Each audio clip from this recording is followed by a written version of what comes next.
Oh,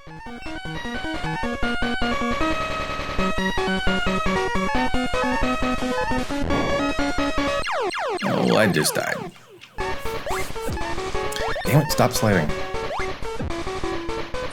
Stop sliding.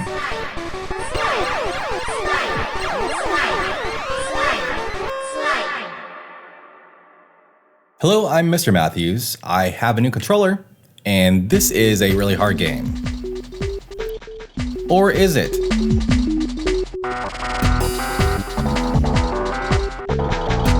Now here's the part where I kind of ramble about the game for about 5 minutes, but I don't actually have a whole lot of experience with this game, so I'm probably only going to ramble for 3.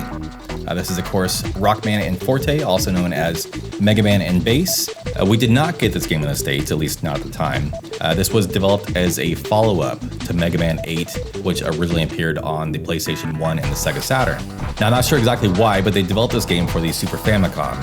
I'm assuming it's probably because Mega Man 8 did not perform nearly as well as they had hoped, so they couldn't justify putting a lot of resources into a sequel to that game. But this kind of hurt the game in the long run. I pretty much guaranteed that it was not going to come over to the US. If you remember back at the time, any game that wasn't full of polygons and bleeding edge 3D technology was seen as primitive. And that's probably one of the reasons why Mega Man 8 did not set the world on fire, exactly. So there's no chance in hell that a Super Nintendo game that came out nearly 4 years after the PlayStation had launched in the US would perform well at all. So I at least understand why they didn't bring it to the US. And that's a real shame because I think this is actually a better game than Mega Man 8 was in pretty much every way. Now, this is generally seen as a very difficult game for a lot of reasons, one of which I believe is the immense size of the character sprites. This is basically one of the biggest character sprites Mega Man has ever had in the entire series, rivaled only by his character sprite from Mega Man 7. And a larger sprite actually does make a difference in the gameplay. He's just taking up that much more room on the screen. There's less real estate on the left and the right to anticipate enemies. And it makes the boss fights especially difficult because most of them are actually larger than Mega Man, and they all move around very quickly and they deal a lot of damage. And another reason for this game's difficulty is it doesn't give you any of the concessions from the previous games. There are no E-tanks in this game. There are no W-tanks. There are also no mobility adapters, no rush coil, no rush jet, no items 1, 2, or 3. There's nothing that lets you cheese through some of the more tricky areas in this game, of which there are plenty. However, even saying all that, Mega Man and Bass is not really that hard of a game.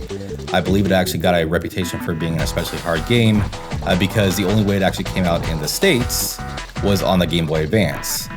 The Game Boy Advance has a smaller video output than the Super Famicom, of course, and their answer to this was just to crop the hell out of the screen.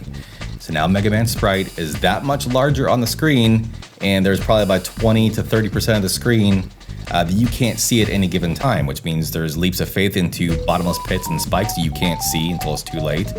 Enemies that are above you that are taking pot shots at you they can't see.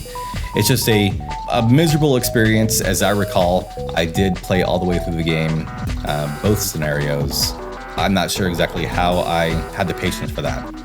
All right, so that's enough of my preamble. This is Mega Man and Bass, aka Rockman Forte. I'm playing this on the original cartridge, by the way.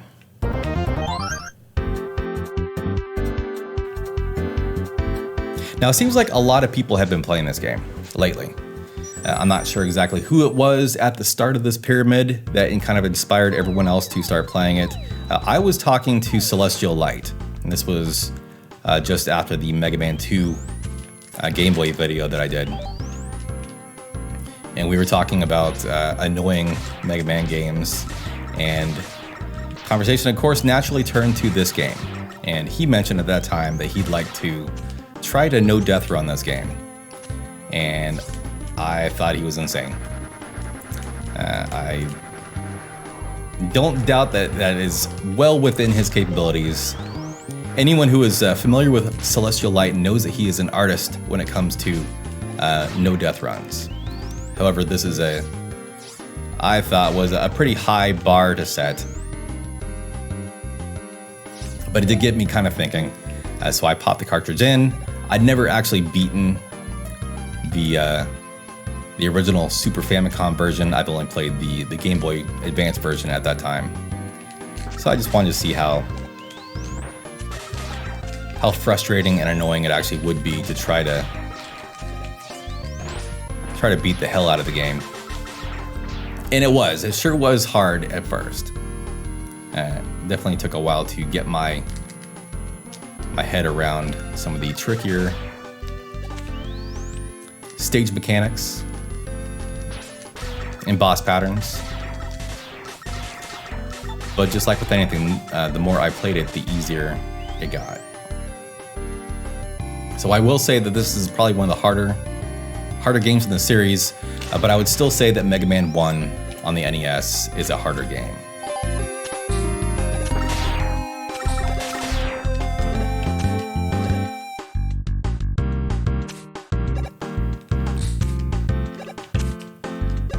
Now this stage actually kind of plays like a greatest hits of a lot of the really annoying stage elements from the previous games. Of course, you have those mole screw things from Mega Man 2, the fire geysers from Mega Man 1, the wind and rainstorm from Mega Man 4, and the kind of the compression raising and lowering sequence from any number of Mega Man games. It's worth noting that none of those stage mechanics, none of those hazards appear anywhere else in the game. So as annoying as that may be to get through, you never have to deal with it again. Now I do know kind of what they're saying. So Proto Man is upset that King, the bad guy in the game, is attacking the robot museum, and King brags about now he is in possession of all kinds of battle robot DNA, and he's going to build an army, but Proto Man can join him if he wants. And Proto Man's like, oh, no way. So King is like, well, take this instead. What you got? Proto Man, are you okay? Oh, to be honest, I'm kind of split on that right now. All right, you know what? If you're just gonna be a wise ass, just go back to the lab. I'll see you tonight. See ya. And King's like, I don't have time to deal with you right now. I'll let you play with this green devil. I forget what this thing's actually called. But I do like the animation of the whole thing kind of quivering like jello. That's a fun touch.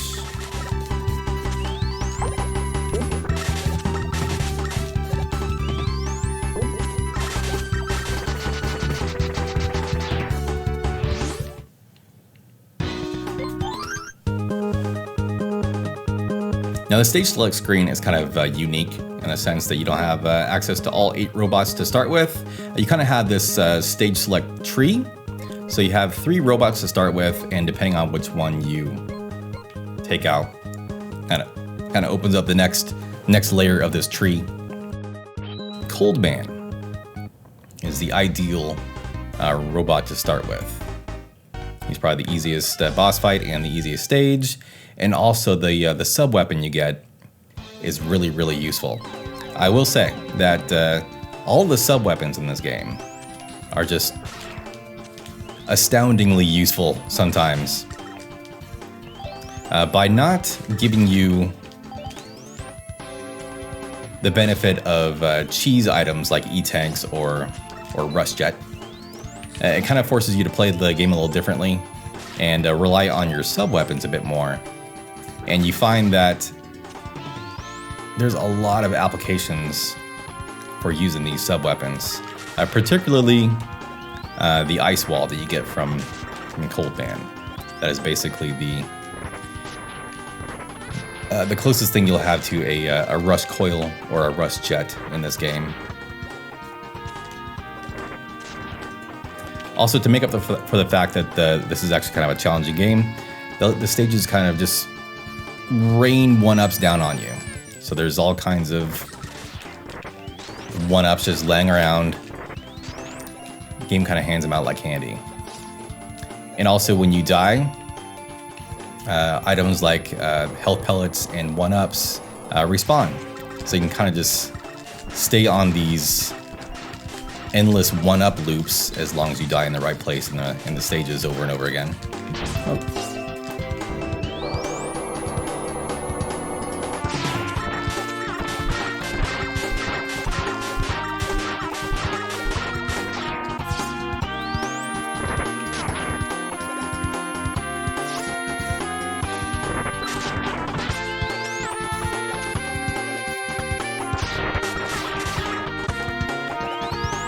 So I'm not 100% confident in my skill level tonight, so I will probably go out of my way for most of these one-ups.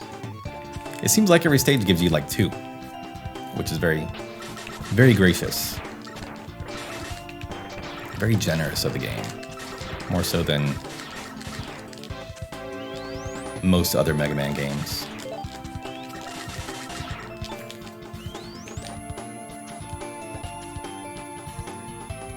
Now, what's everyone's opinion on Mega Man 8? Personally, I can't stand it. I hate the art style. So, I'll be honest, that disdain for that art style does kind of bleed over into my opinion of this game. However, I do think it's a bit more tolerable here. For what it's worth. The only thing I would say that I like more about Mega Man 8 is the wonderfully cheesy animated cutscenes. These seems to be energy resources, but I've never seen this type on Earth. I don't know where this energy came from, but cannot let it fall into Dr. Wowie's hands. You must recover all the energy immediately, Mega Man. As just horrible as they are, I still love them.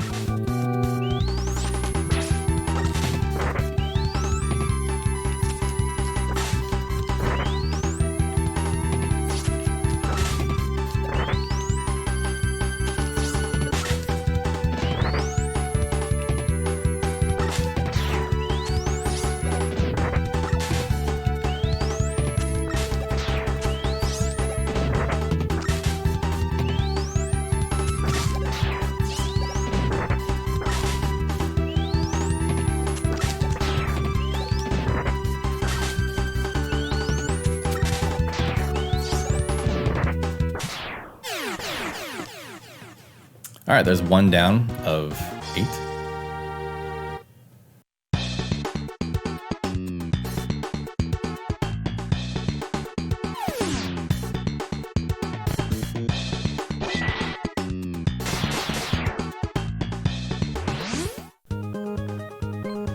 All right, so now that we've taken out Cold Man, it opens up 2 more stages.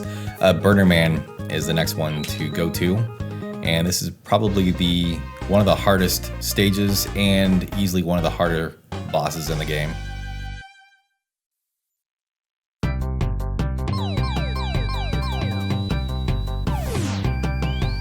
And also one of the only truly original stages, it seems like. Most of the stages seems like they're just ripped off from Mega Man 8. A lot of assets just got almost like repurposed wholesale for this one. They didn't really do a lot of creative thinking, I don't think. But this is one of the ones that seems like they actually designed this whole stage from scratch. Obviously, Cold Man stage was essentially Frost Man stage. And there are quite a few other stages like that that are clearly just taking a stage from Mega Man 8 and putting a new boss at the end of it.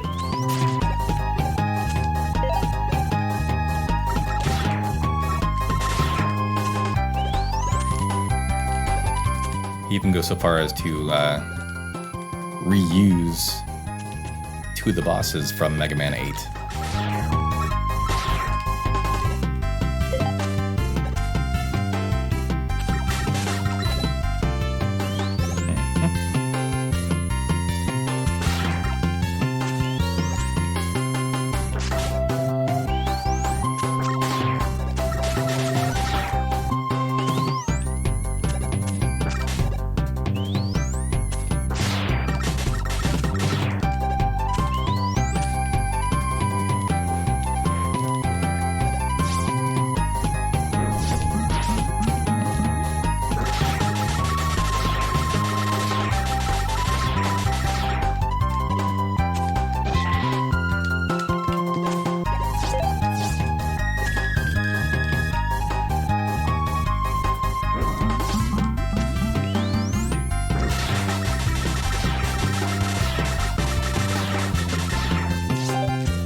can tell you it is a godsend to have the shoulder buttons as a method to cycle through your sub weapons. I've never liked having to go in and out of the start menu to change weapons, so it's nice to be able to just do that on the fly. The only tricky part is trying to remember how many button clicks we'll get to each sub weapon.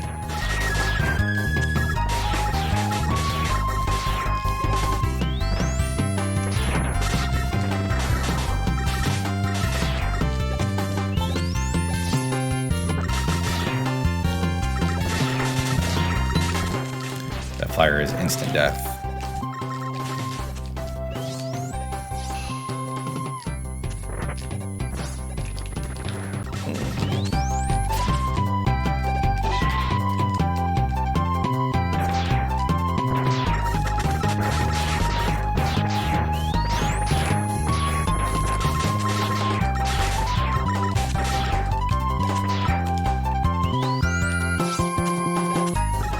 So I don't really have a great amount of health here. Burner Man does hit you pretty hard, so... Oh. I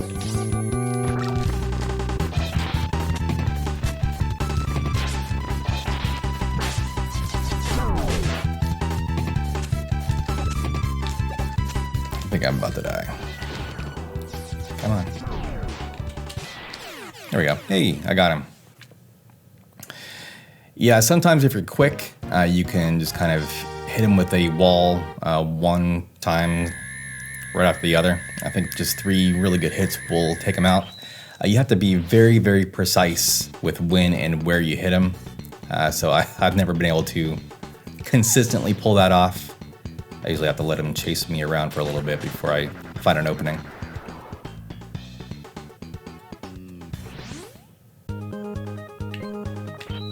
And here's I don't know about this. I think this is a very, very, very stupid boss design, and yet I still like it. I think he would have fit very well into Mega Man 6. All of those bosses, or at least most of them, had kind of real world designs. He would have worked. He would not have looked out of place at all. But in this game, it's just one more over-the-top cartoony design.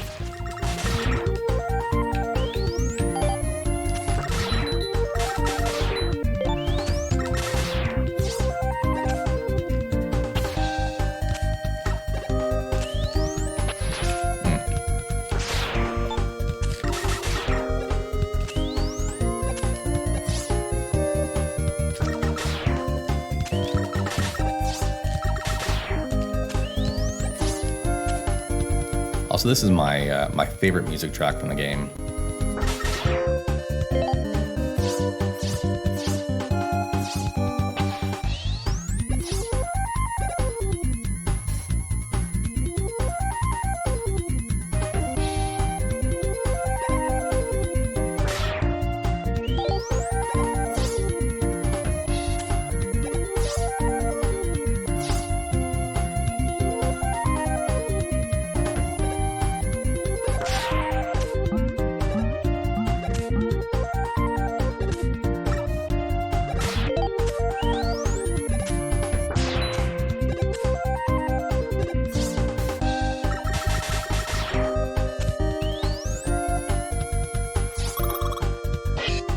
Also a pretty short stage.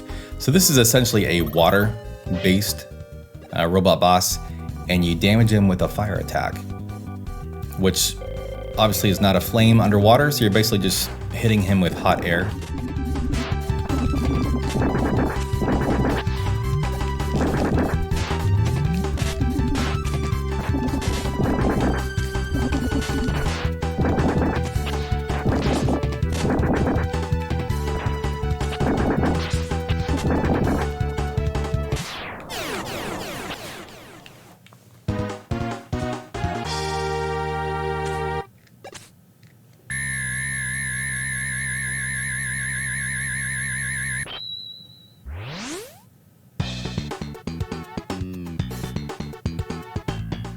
Also another very useful sub-weapon.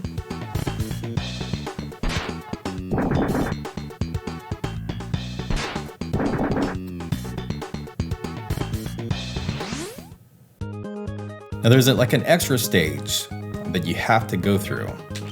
It's, I guess, kind of like essentially a bonus stage. It seems to be the purpose seems to be to kind of make you learn the other ways to use these sub-weapons that may not be immediately obvious. This one's kind of the hardest one, having to steer the remote mine through. I usually mess it up a bunch of times.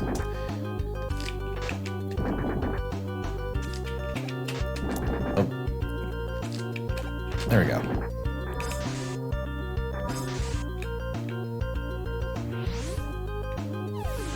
And when you break that block, you get 100 bolts. And bolts are the currency that you use to purchase upgrades in this game.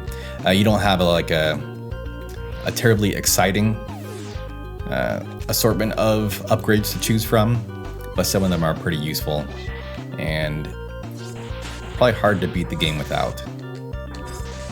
It would be nice if you could purchase E-tanks, but as I said, that's not really in the cards. So then you take the bolts to Otto's shop.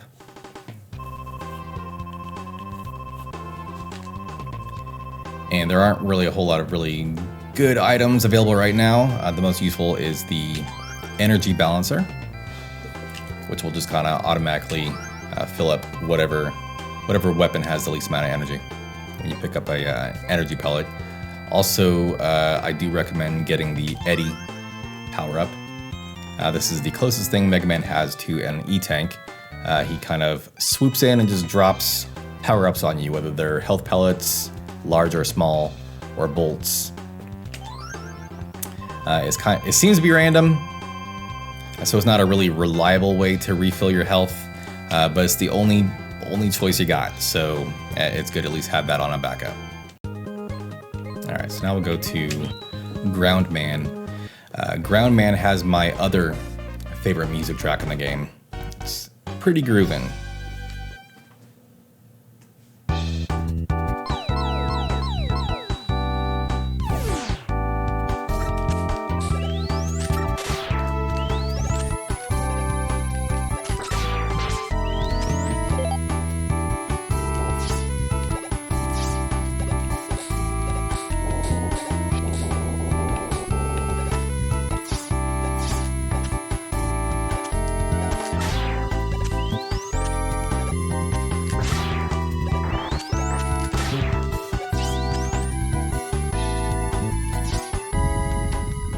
It seems like this stage is, I don't know, what is the stage from Mega Man 8? Is it the Sword Man? That essentially all these assets are taken from? Or Search Man? One of those two.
Didn't do that in the best possible way.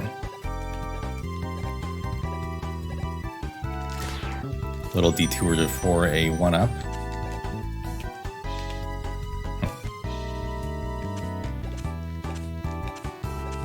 Looks like I should have more.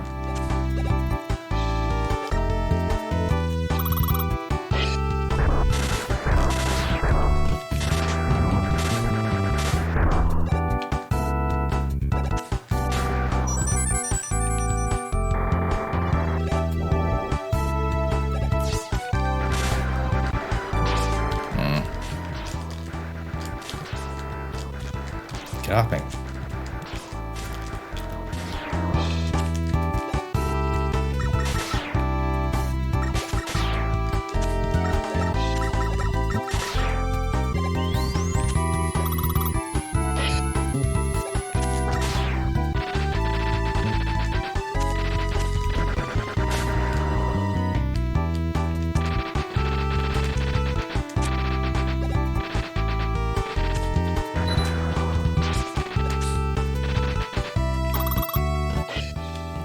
All right, well, Ground Man actually can be very challenging.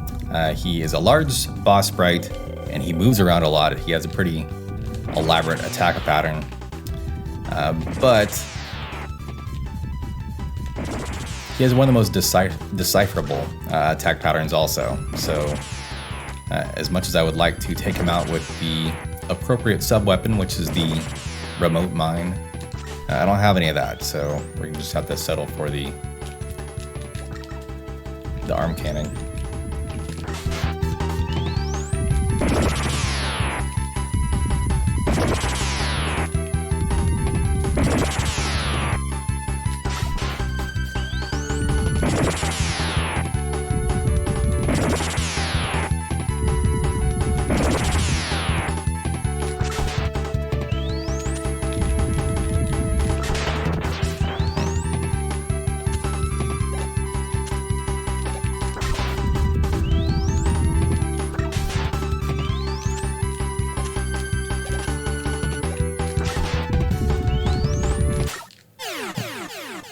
Not too bad.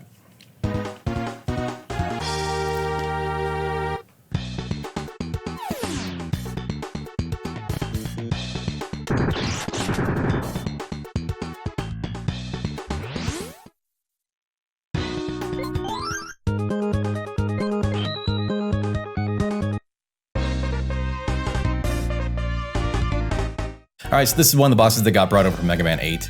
Tengu Man. I think Tengu Man is probably my favorite boss from Mega Man 8. The only kind of non-stupid boss design from that game, in my opinion. And I think this is essentially his stage outside of the shooter sequence. They didn't reuse that.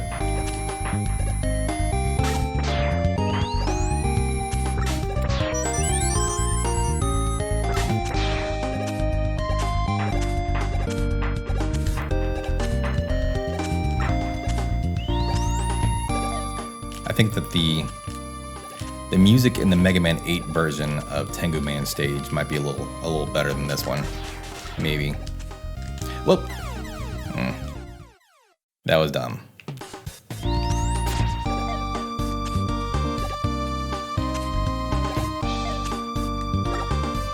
Okay, let's try that again and not do that again.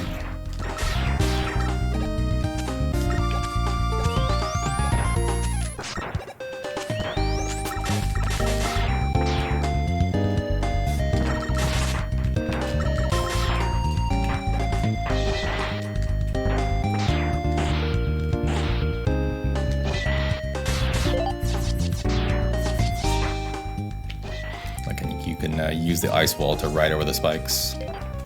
Pretty handy.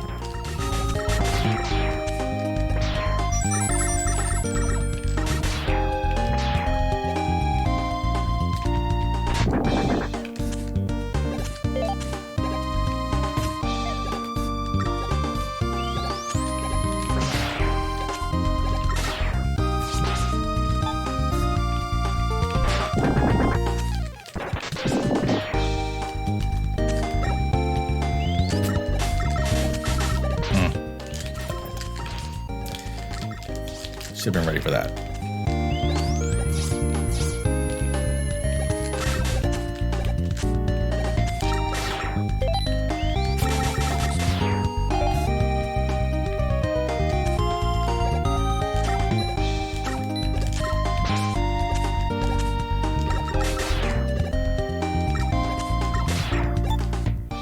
Hopefully these guys drop some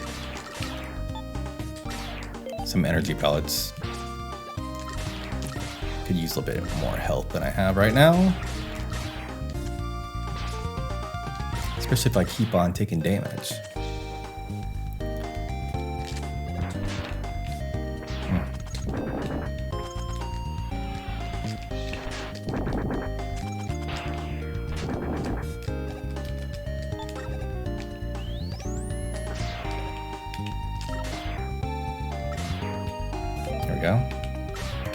There we go. Thank you.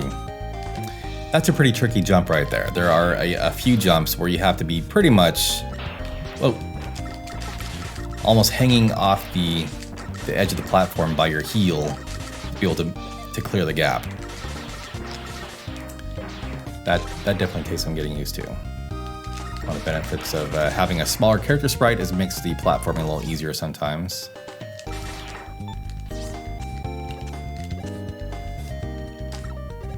At least we're at the end of the stage.